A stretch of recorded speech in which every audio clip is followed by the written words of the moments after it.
Hello friends, कैसे हैं आप सब। आशा करता हूँ अच्छी होंगी। तो बिहार पुलिस में सब इंस्पेक्टर और सार्जेंट की वैकेंसीज निकली हुई हैं। 2213 वैकेंसी हैं।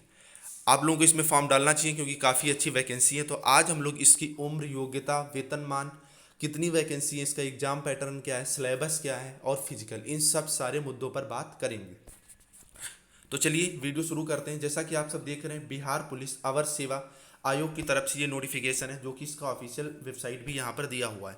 मैं आपको अभी ये भी बताऊंगा कि आपको इसका ऑफिशियल नोटिफिकेशन कहाँ से मिलेगा अगर आप डाउनलोड नहीं कर पा रहे हैं। तो इसमें पुलिस सब इंस्पेक्टर और सार्जेंट की वैकेंसीज निकली हुई हैं। इसमें जो फॉर्म ऑनलाइन होंगे वो 16/8/2020 से होंगे, मतलब संडे से फॉर्म ऑनलाइन शुरू हो जाएंगे। और जो इसकी लास्ट डेट है वो 24/9/2020 है, मतलब एक महीने से भी ज़्यादा समय आपके पास है फॉर्म फिल करने का। नेक्स्ट बात करते हैं जो नंबर ऑफ वैकेंसीज हैं।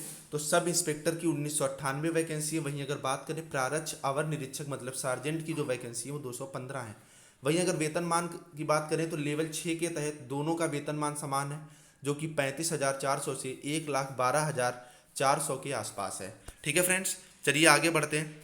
उक्त पदों पर संयुक्त प्रतियोगिता परीक्षा के आधार पर नियुक्ति, मतलब जो नियुक्ति होगी वो प्रवेश परीक्षा के आधार पर होगी। जो परीक्षा होगी वो दो तरह से होगी, एक पहली मुख्य, दूसरी पहली प्रारंभिक और दूसरी लिखित। एक जो सबसे बड़ी इसमें बात निकल करके आ रही वो आप लोग यहाँ पे ध्यान दीजिएगा। मतलब आपको दोनों वैकेंसी के लिए एक ही फॉर्म भरना है। ठीक है, मतलब एक ही फॉर्म भरा जाएगा। उसमें आपसे चॉइस पूछी जाएगी कि पहली चॉइस आपकी एसआई है या सार्जेंट है।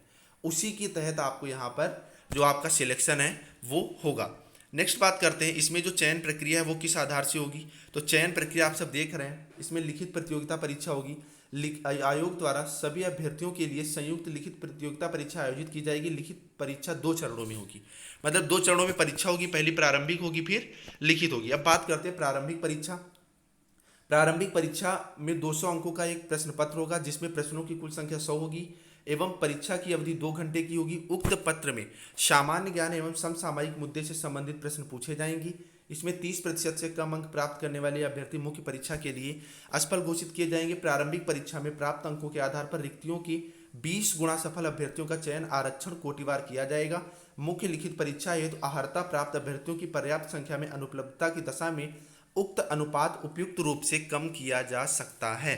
ठीक है फ्रेंड्स, मतलब कहने का मतलब ये है कि 200 अंकों का प्रश्न पत्र होगा, जिसमें 100 प्रश्न होंगे। जो प्रश्न होंगे वो जीएस, आपके सामान्य ज्ञान और समसामयिकी से आधारित होंगे। 30% तो आपको कम से कम मार्क्स लाने ही हैं अगर आपको इस मुख्य परीक्षा में बैठना है।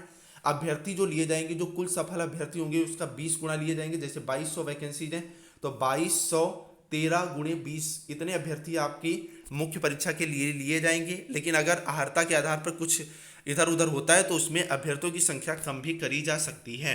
नेक्स्ट बात करेंगे मुख्य परीक्षा। तो मुख्य परीक्षा जो है 2 पत्र होंगे। प्रथम पत्र जो होगा 200 अंकों का सामान्य हिंदी का 2 घंटे का होगा, जिसमें 100 प्रश्न होंगे एवं न्यूनतम अहर्तांक 30% अंक प्राप्त करना अनिवार्य होगा, अन्यथा उन्हें जो है क्या कर दिया जाएगा, अयोग्य घोषित कर दिया जाएगा। सामान्य हिंदी पत्र का प्राप्तांक मेधा निर्धारण में नहीं जोड़ा जाएगा।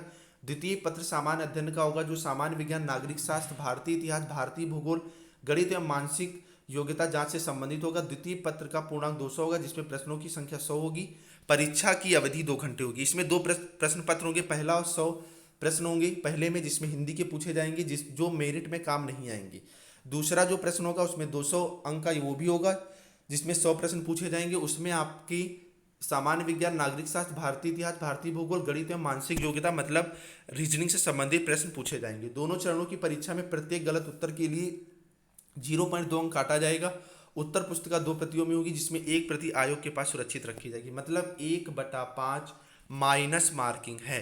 ठीक है, नेक्स्ट बात करते हैं मुख्य परीक्षा के आधार पर रिक्तियों के 6 गुणा अभ्यर्थियों का चयन कोटवार मेधानुसार शारीरिक दक्षता परीक्षा के लिए किया जाएगा। अभ्यर्थियों को शारीरिक दक्षता परीक्षा में मात्र उत्तीर्ण होना आवश्यक है। मतलब जितने मेंस एग्जाम में जितने स्टूडेंट पास होंगे, ठीक है, मतलब प्री से जैसे मेंस एग्जाम दिया 20 गुना लोगों ने, उसमें से 14 गुना लोग क्या कर दिए जाएंगे, बाहर कर दिए जाएंगे। जो 6 गुना लोग बचेंगे मेरिट में ऊपर, उन लोगों को लिया जाएगा किसके लिए, फिजिकल के लिए। ठीक है, तो मेधा सूची टाई होने की दिशा में निर्देश जो दिए हुए हैं आप लोग इन्हें पढ़ लीजिएगा, कुछ खास नहीं है इसमें। नेक्स्ट बात करते हैं अभ्यर्थियों की उम्र। तो जो सामान्य वर्ग से हैं उनकी उम्र 20 से 37 वर्ष होनी चाहिए।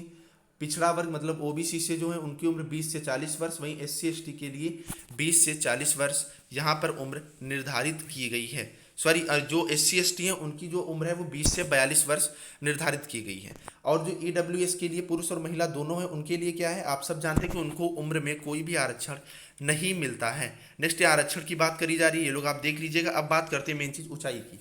तो ऊंचाई जो युवा वर्ग में 165 सेंटीमीटर होनी चाहिए, अन्य पिछड़ा वर्ग अनुसूचित जात अनुसूचित जनजात के लिए 160 सेंटीमीटर होनी चाहिए, और महिलाओं के लिए 155 सेंटीमीटर ऊंचाई और 48 किलोग्राम वजन होना चाहिए। नेक्स्ट अब बात करते हैं जो सीना है, चेस्ट की बात करेंगे। तो युवा वर्ग में जो बिना फुलाए हैं वो 81 सेंटीमीटर, फुला के 86 सेंटीमीटर न्यूनतम ये कहा गया है। वही अनुसूचित जात और अनुसूचित जनजात के लिए 79 और 84 ये दिया गया है। और फुलाने के बाद आपको 5 सेंटीमीटर सीना कम करना भी बहुत ज़रूरी है।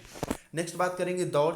तो दौड़ जो है वो 1 मील की दौड़ है जो 6 मिनट 30 सेकेंड में आपको क्रॉस करनी है। अगर इतने में आप नहीं क्रॉस कर पाए तो आप अनुत्तीर्ण घोषित कर दिए जाएंगे। यहाँ पे अगर महिलाओं की बात करें तो 6 मिनट का आपको समय मिलेगा 1 किलोमीटर की दौड़ के लिए, जो कि काफ़ी ज़्यादा समय है। नेक्स्ट बात करेंगे ऊंची कूद। तो पुरुषों के लिए न्यूनतम 4 मीटर है और वहीं महिलाओं के लिए 3 मीटर है। लंबी कूद पुरुषों के लिए 12 मीटर, महिलाओं के लिए 9 फीट है। ठीक है, सॉरी फीट में है। नेक्स्ट है गोला फेंक। तो पुरुषों के लिए 16 फीट फेंकना है जो कि 16 पाउंड गोला का होगा। ठीक है, महिलाओं के लिए 10 फीट फेंकना है जो कि 12 पाउंड का गोला होगा। नेक्स्ट बात करेंगे पुलिस अवर निरीक्षक के पद पर रिक्तियां कितनी हैं। तो रिक्तियां देख लेते हैं जो कि एसआई की यहाँ पर दी गई हैं। अनुसूचित जात की 333 है, अनुसूचित जनजात की 17, ओबीसी की 387, अत्यंत पिछड़ा वर्ग की 387, पिछड़ा वर्ग की 280, ईडब्ल्यूएस की 199, पिछड़े वर्ग की जो महिलाएं हैं उनको 3% और युवा वर्ग को 724 वैकेंसी दी गई हैं। कुल मिलाकर 1798 वैकेंसी जो हैं वो एसआई के लिए हैं। ठीक है, नेक्स्ट हम लोग बात करते हैं आयु सीमा में छूट का जो प्रावधान है वो सब आप जानते हैं। और कुछ असैनिक वगैरह के लिए यहाँ पर जो दिया गया है वो 3 वर्ष का दिया गया है। जिन लोगों ने मतलब उसमें उम्र बिताई हो, जो कि 57 साल तक जिन लोगों ने नौकरी वहाँ पर कर रखी हो उनके लिए है ये। आप अब बात करेंगे परिचारी के लिए क्या है, वो सब सेम ही है। परिचारी के लिए, परिचारी में आप मेन चीज़ वैकेंसी देख लें। तो परिचारी मतलब सार्जेंट में अनुसूचित जात की 34, अनुसूचित जनजात की 2, अत्यंत पिछड़ा वर्ग की 39, पिछड़ा वर्ग की 26, आर्थिक रूप से कमजोर वर्ग की 21, पिछड़े वर्ग की महिलाओं की 7 और अनारक्षित वर्ग की जो हैं मतलब युवा की वैकेंसी 86। इस तरह से कुल वैकेंसी 215 है। यहाँ पर शैक्षिक आरक्षण की जो व्यवस्था है वो सेम पीछे की तरह है जैसा कि मैं आपको बता चुका हूँ। उसके बाद बात करते हैं कि आपका पंजीकरण प्रपत्र के लिए क्या क्या होना चाहिए।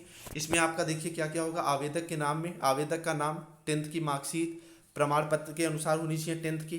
ठीक है, बाकी जो एक सर्विसमैन के लिए वो तो आप लोग देख ही रहे हैं। नेक्स्ट बात करते हैं नागरिकता। आवेदक अपनी राष्ट्रीयता को भारतीय रूप में भरेगा क्योंकि इस पत्र पर आवेदन करने के लिए भारत का नागरिक होना आवश्यक है। आपके पास वैध मोबाइल नंबर होना चाहिए।